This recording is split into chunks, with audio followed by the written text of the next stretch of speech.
there's something that's seriously happening there. And he also he looks, I mean, he Terrible. never looks all that healthy, but he looks terrible. No, I just, been dying to talk to you, obviously, ever since the John Bolton raid. And I just, you're sort of joking, but you're sort of not, are you? Like, everybody, and it seems like he's targeting y'all first.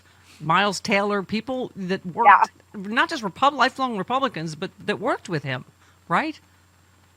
Yeah, I think he's angry. And I think in Bolton's case, I've been doing the same thing. Bolton's been calling him out on Putin and what's Yeah. happening with Zelensky and Ukraine repeatedly. What I loved was the fact that Bolton, by the way, was still posting on social media while the raid was happening. He was still so angry about it. And I was like, you know what? Go you. Thanks for showing that straight. Yeah. Thanks for leading the example. I had to search my heart to So, find anything good about him, but the kind of fu he gave Trump was, I mean, I just again, Olivia, his book, all these books should be called "Now a Warning" because he could have testified under oath against Trump and perhaps affected this timeline, but he saved yes. it for a book. So, but again, you're right. We have to stand up for everybody that's Yeah. unfairly targeted, or you're standing up for nobody, right? Yeah, and I think, today, recently it was Bolton, right? Tomorrow it could be me, which is what we talked about, which is why I'm working on my basement and reorganizing it, as you stated, just, for They'll never my own touch that entertainment stuff. purposes and for theirs. And I did clean my basement, though, earlier this year, just to make sure it was organized, even though they're going to trash it anyways, which is totally fine. But, like, it could be me. It could be a journalist. It could be you. Yeah. It could be Yeah, any one of right. us who criticizes Donald Trump, right? I mean, that is the direction that it looks like this is going, which is why it matters, which is why it's not okay when it's John Bolton today, because it could be one of any of us Right. tomorrow. And I think that is, Stephen Colbert. that's I mean, what you're Trump right. is doing. It's just random. And now he's targeting whole cities, as you know, Olivia. I mean, it's just Chicago's the latest. We were the first in LA, where quite obviously, all of these red states and cities have way higher crime rates, and here he is, obviously targeting blue cities.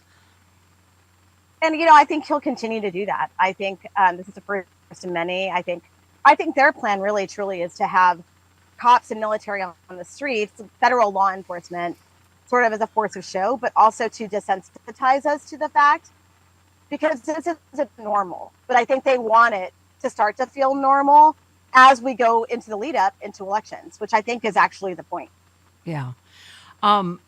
So, this one tweet, I know, Chris just got back from D.C., but it said Trump cut the National Park Service staff for D.C. from 200 to just 20. Yeah. So now the National Guard is picking up the slack. So much for fighting crime that doesn't exist. I mean, they're literally picking up garbage on the streets of D.C., right? Yeah, and honestly, they look miserable. I have walked the streets of DC. Now they're sitting there armed. They're standing outside the metro.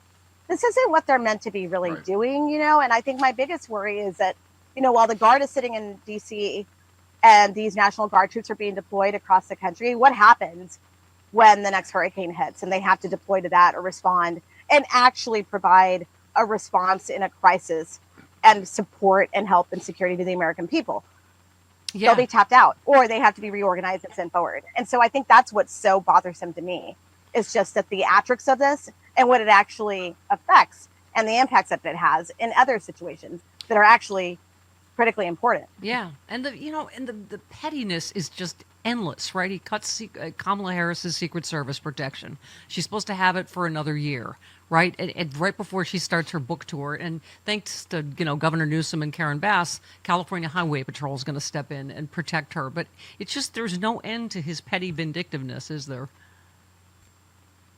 No, and I think that's actually pretty horrid, because regardless of politics, we should actually have respect for securing our leaders, securing people that actually have run this country or are representative of that. And so we should be protecting them regardless of where you are politically.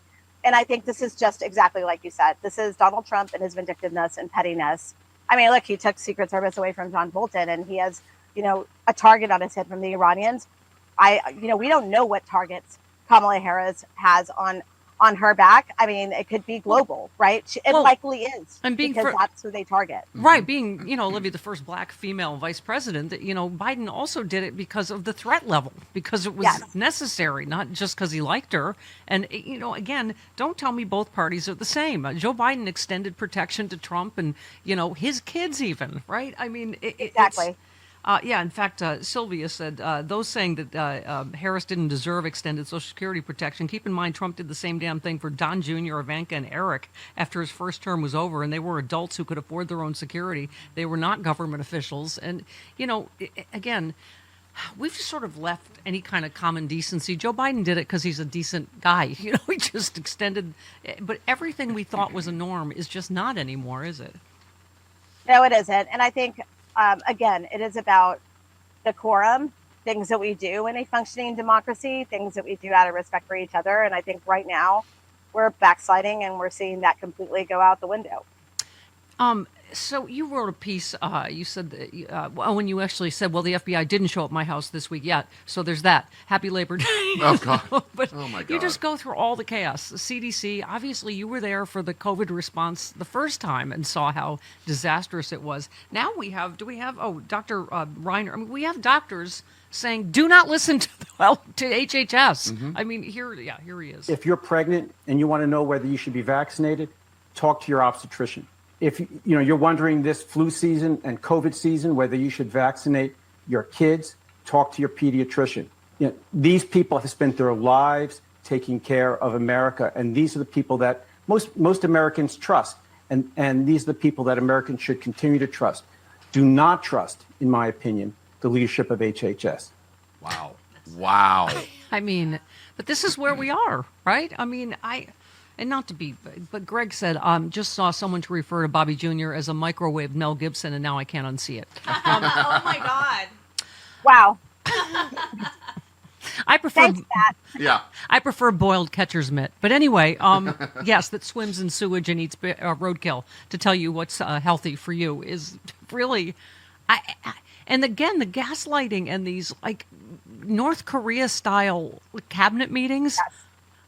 Oh my gosh, it's nauseating to watch that. Yeah. It's like, are you guys actually doing any work that's actually going to help Americans, or are you just sitting there lauding the dictator on his golden throne? And are you going to sit there and back to the CDC thing? It is incredibly alarming to me to think about the fact that once again, Donald Trump is undermining government institutions. That's what it's about, and we're eroding trust. That's what we're doing, right? Where Americans are like, okay, we can't trust the CDC. We can't trust HHS. He doesn't want people to trust the intelligence community. I mean, so what does this look like at the end of his term if he ever leaves? Olivia, I don't refresh my memory. I remember there's always been the sucking up and the sycophancy to Trump, but did you have to sit in cabinet meetings like that the first time? Did he make them do this 3 hours performing on camera, filleting him? I don't remember. There were serious people. I mean, there would be a couple who would open up with, nice statements about him. But I would say that for the most part, it was actual policy making. And I think you had serious people sitting at the table who were not, Trump's sycophants completely.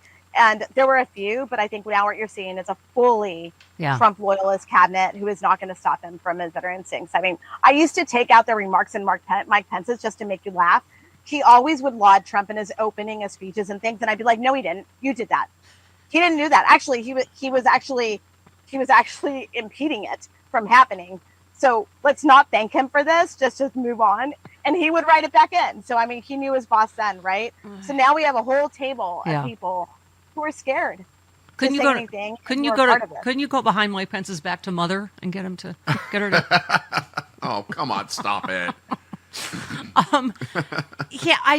I swear to God, it's like we live in some parallel universe. I was watching I don't even remember. It doesn't matter what channel, whatever. But because some right-wing lunatic has suggested putting Trump on Mount Rushmore, the president that every historian has said is the worst president in our history, no disclaimers. They're literally having a discussion about whether this is going to happen. And, there's actually, like, behind the statues, there's, like, a crevasse, so they'd have to be careful if they're carving. I'm like, are we really effing talking about this? Are we really talking? No. I mean, I fully expect a Trump bus just to be installed behind it, like a prop above it or something like that. And By the way, this was actually discussed during the first Trump term. Yeah. Oh my God. So, Right. I mean, this was a thing that he's obsessed with, and Kristi Noem was all about it. So I have no doubt that they will attempt this again. I mean, history repeats itself with Donald Trump, whether it's you know Mount Rushmore, whether it's wanting to buy Greenland. I mean, here we are, over and over. Nobel Peace Prize, and it's clear that Putin has escalated the war because of Trump, not the other way around. He has solved 0 wars. He keeps making the number higher every time. And now you see this summit with with Putin and Modi and Xi and whatever, like the world, Olivia, has moved on without us. They're laughing at him behind his back and in public. They're giving him the middle finger, right? They mocked him, and he was always Putin's puppet. And I think that now they're showing just the extent of that. I mean, it's the reality of this. And it's not just that alliance laughing at us, right? It's also probably, I wouldn't say that they're laughing. I think like NATO and European allies, they may be laughing behind closed doors at how insane Donald Trump is, but they're probably they're also increasingly upset at what's happened here, because now we have the United States turning on everyone, isolating itself, and everyone else has to, figure out how they're going to navigate this moment. Yeah. The rest of your piece, you just go down like everything that's happening. You said in Washington State, Border Patrol agents arrested 2 firefighters while they were battling the state's biggest wildfire. Number 3, America to the world, human rights hard pass. This week, U.S. officially became the first country ever to opt out of its required UN human rights review. And you said American ghosts the UN on human rights. Number 4, I love you just said he has our data. I told you so.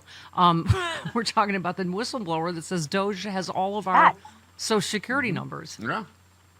That was something that I found really alarming. I write a lot about privacy and what's happening here between DHS, Palantir, and the data that they have. And so earlier on, I read about Doge, and I was really concerned about this because I was like, where is this data going that they have access to? Like, who all has access to it? It turns out, now it's in the cloud. Well, who all has access to that cloud? So, I mean, and you said as someone who has blown the whistle on the Trump administration, I know the fear, the retaliatory tactics they use, and how much courage it takes to tell the truth and take a stand. So you said, thank you, Charles Borges, for looking out for all of us. Olivia, speaking of health and cover-ups, what is going on with Donald Trump? What is going on at the White House? Do you think they are clearly hiding something? Yes. Clearly. And you can tell, by the way, his press secretary and the entire team tap dances around things. There's something that's seriously happening there. And he also he looks, he never looks all that healthy, but he looks terrible. Yeah. You've seen him in person. How has he looked in person? Complete decline. Okay. Complete decline, though. This is like night and day of what I saw. I was never a fan of the orange painted on makeup and the corn hair, as my mom calls it, but above his head. But he looks like he is very much declined, and he doesn't look well. Yeah. Do you have Jake Tapper's cell? Can you give him a little? Just give him a buzz, give him a heads up. Okay. Yeah. All right. You're so sweet, Muffin, my democracy muffin, for talking to us while you're on vacation. It looks like somewhere lovely.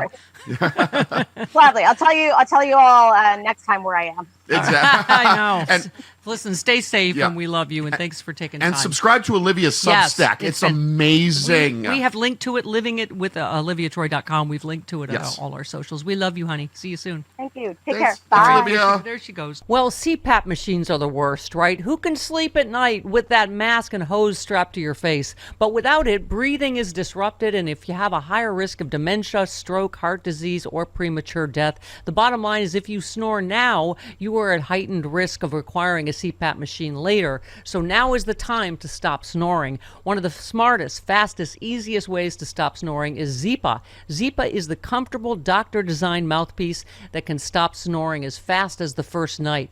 Don't be fooled by imitators. Zypa was proven in a 600-patient clinical trial, and with over 500,000 units sold, Zypa is the stop snoring device that we trust. No more being nudged awake for snoring. No more sleeping in separate rooms. No more feeling tired and foggy all day due to lack of sleep. Look, this may be your last best chance to solve your snoring problem now, or face having to wear that CPAP mask later. Zypa, that's Happy Z spelled backward, I want you to try it with my special discount. Get 20% off and free shipping if you visit zyppah.com.